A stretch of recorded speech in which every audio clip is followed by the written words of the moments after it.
Day 164 of my fitness journey. Espesyal ang araw na to para sa atin. Kaya nag-prepare lang tayo ng sarili natin dahil sa labas tayo kakain ng lunch kasama ang ilang close friends natin. Nagpunta tayo dito sa Robinsons Malolos para dito mag-lunch and para makapag-walking na rin while window shopping. Dito tayo sa Jollibee nag-lunch. Special ang araw na ito para sa atin dahil kaarawan natin today. Bilang regalo natin sa sarili natin, kakain tayo ng hindi nagtatrack today.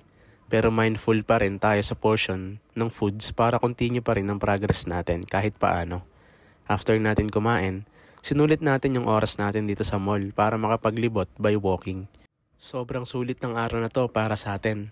Nakakain tayo ng favorite food natin at nakapag-celebrate ng kaarawan kasama ang mga kaibigan at pamilya. Salamat sa lahat ng nakaalala sa birthday natin, sa mga nagbigay ng gifts at sa lahat ng bumate. Sobrang na-appreciate ko kayong lahat. Eto na muna today. Stay consistent until contented.